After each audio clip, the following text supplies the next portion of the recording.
नून league और peoples party ने मुसल्लह अफवाज के कवानीन में तरमीम की हिमायत कर दी। तरमीमी बिल की आज पार्लियामेंट से मंजूरी का इम्कान। हुकूमती वफ्द ने कानून साजी के लिए अपोजिशन जमातों से हिमायत मांगी। पार्लिमानी जमातों का इजलास भी हुआ। इजलास सुबह 10 बजे दोबारा होगा। परवेज खटक और ख्वाजा आसिफ कहते हैं बिल आज मंजूर हो जाएगा। फरूक नसीम बोले तमाम जमातों के सवालात पर तसल्ली बख्श जवाब दिए।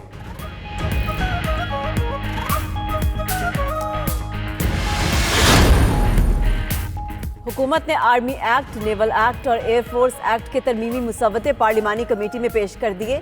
Chairman joint chiefs, army chief, naval chief और एयर चीफ की तैनाती, तौसी और दोबारा तकर्रुर की शिकें शामिल। चारों चीफ्स की रिटायरमेंट की उम्र 64 साल मुकर्रर। वज़ीर आज़म की सिफारिश पर सदर तौसी दे सकेंगे। तकर्रुर, दोबारा तैनाती और तौसी को अदालत में चैलेंज नहीं किया जा सकेगा।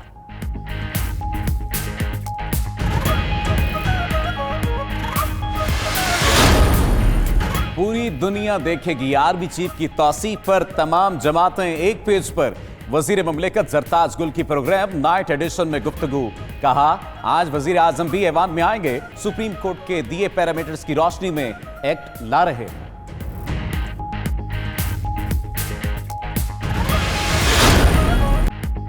आमदन से ज़ायद असासों की इंक्वायरी राना सना नैब ऑफिस लाहौर में पेश। लीगी रहनुमा से 14 सवालात का तहरीरी जवाब तलब। मीडिया से गुफ्तगू में राना सना ने कहा असासे इनकम टैक्स गोशवारों में डिक्लेयर हैं, फिर भी नैब के सवालनामे का जवाब देंगे। हुकूमत अपनों को रिलीफ देने के लिए नैब ऑर्डिनेंस लाया गया। हुकूमत को इसी साल घर से जाता देख रहे हैं।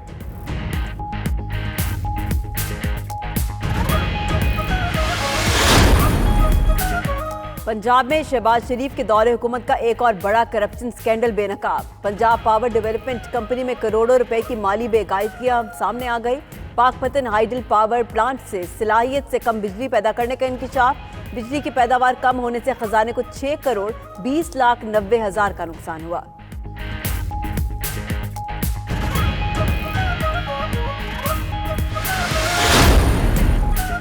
फरियाल तालपुर को वजीर आला सिंध बनाने के लिए लॉबिंग शुरू। सिंध में पीपल्स पार्टी के एक ग्रुप की मुराद अली शाह को ओहदे से हटाने की कोशिशें।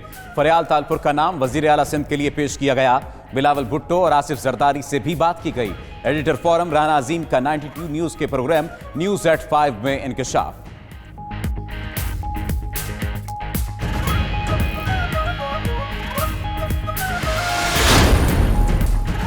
नेशनल सेविंग्स की बचत स्कीमों की शरह मुनाफा में कमी। डिफेंस सेविंग की शरह मुनाफा 28% कमी से 10.4%।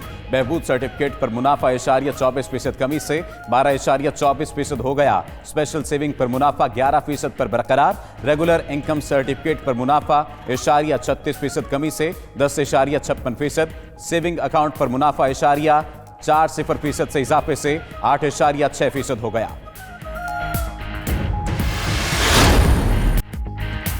अबुधाबी के वली अहद का पाकिस्तान का एक रोज़ा दौरा मुकम्मल। एलामिया के मुताबिक शेख मोहम्मद बिन जायद अल नहयान ने वज़ीर आज़म इमरान खान से मुलाकात की। दो तरफा ताल्लुकात, खित्ते और आलमी मामलात पर बात हुई।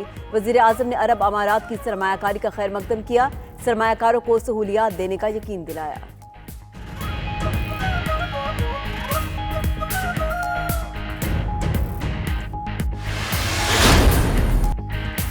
दीरवाला के सियाहती मकामात के बाद शहरी इलाके में भी बर्फबारी। दीर बाजार समेत सड़कों, गलियों और इमारतों ने सफ़ेद चादर ओढ़ ली। उधर गिजर में मुंजमद झील को नौजवानों ने खेल के मैदान में तब्दील कर दिया।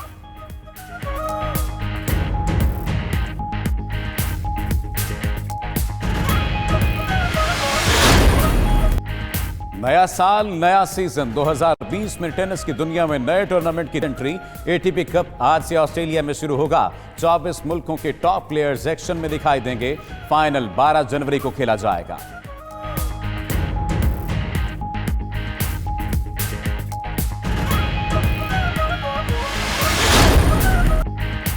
हरीम शाह के वालिद का वीडियो बयान मंजर आम पर आ गया। जरार शाह का कहना है कि उन्हें और उनके रिश्तेदारों को शदीद सदमा है। जिंदगी में बहुत अजियत उठाई। उनके वालिदैन, अजीज़ो कारब और मुल्की वकार को जो अजियत पहुंची वो उस पर शर्मिंदा है। दुआ है हरीम शाह को अल्लाह ताला दोबारा फिजा हुसैन बना दे।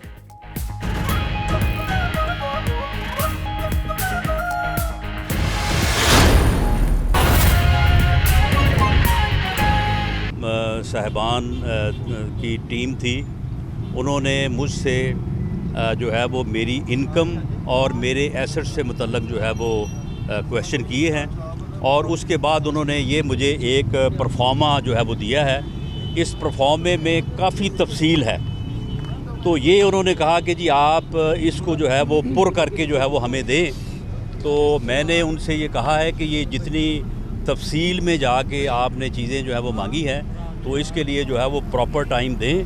तो इंशाअल्लाह ताला जो इन्फॉर्मेशन है, ये तमाम वही एसेट्स हैं जो इनकम टैक्स के गोशवारों में डिक्लेयर्ड हैं, जो इलेक्शन कमीशन के गोशवारों में डिक्लेयर्ड हैं, इनका सोर्स भी डिक्लेयर्ड है, इनकी कास्ट भी डिक्लेयर है। तो मैंने कहा कि हम इसके मुताबिक जो है वो आपको पुर करके देंगे, और उसके बाद भी अगर आपके कोई क्वेश्चंस होंगे, आपकी क्वेरीज होंगी, तो उसका भी जो है वो जवाब देंगे। राणा साहब, ऑर्डिनेंस जो आया है, इस ऑर्डिनेंस के बाद आप समझते हैं कि नैब का इख्तियार ख़त्म हो चुका है आपको यहाँ पर तलब करने का, और दूसरा आप इस ऑर्डिनेंस से फ़ायदा उठाएंगे या नहीं? जैसा एहसन इकबाल साहब ने तो कहा कि वो इस ऑर्डिनेंस से फ़ायदा नहीं उठाएंगे।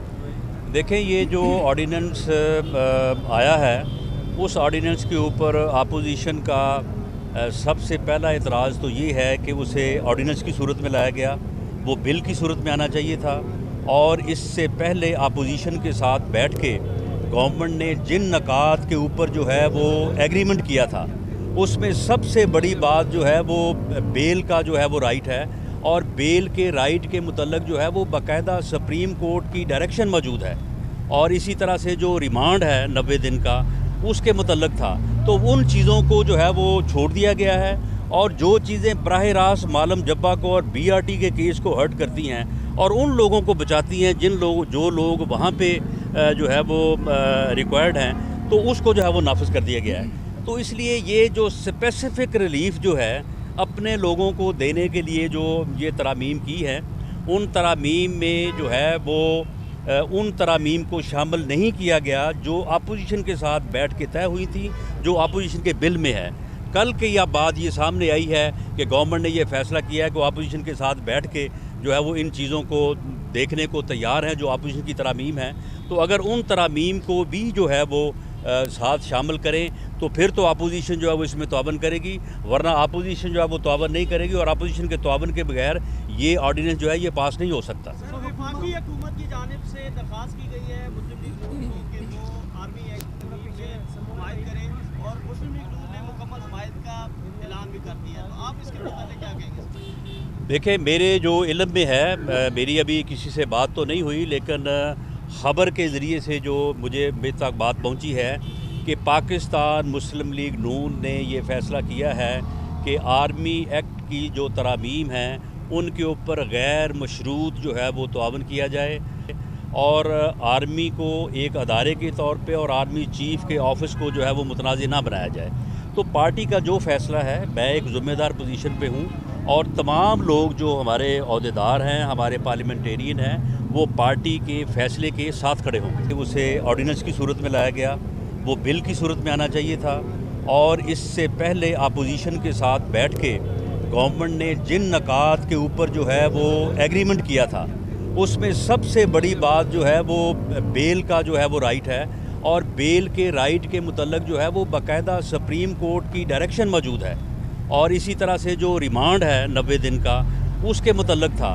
तो उन चीज़ों को जो है वो छोड़ दिया गया है, और जो चीज़ें बराह रास्त मालम जब्बा को और BRT के केस को हर्ट करती हैं और उन लोगों को बचाती हैं जो लोग वहाँ पे जो है वो रिक्वायर्ड हैं, तो उसको जो है वो नाफिज कर दिया गया है। तो इसलिए ये जो स्पेसिफिक रिलीफ जो है अपने लोगों को देने के लिए जो ये तरामीम की है, उन तरामीम में जो है वो उन तरामीम को शामिल नहीं किया गया जो अपोजिशन के साथ बैठ के तय हुई थी, जो अपोजिशन के बिल में है।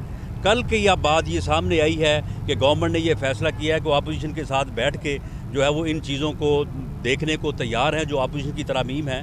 तो अगर उन तरामीम को भी जो है वो साथ शामिल करें, तो फिर तो अपोजिशन जो है वो इसमें तौबन करेगी, वरना अपोजिशन जो है वो तौबन नहीं करेगी, और अपोजिशन के तौबन के बगैर ये ऑर्डिनेंस जो है ये पास नहीं हो सकता। वफाकी हुकूमत की जानिब से दरख्वास्त की गई है मुस्लिम लीग नून को कि वो आर्मी एक्ट से हमायत करें, और मुस्लिम लीग नून ने मुकम्मल हमायत का ऐलान भी कर दिया, तो आप इसके मतलब क्या कहेंगे? देखिए, मेरे जो इल्म में है, मेरी अभी किसी से बात तो नहीं हुई, लेकिन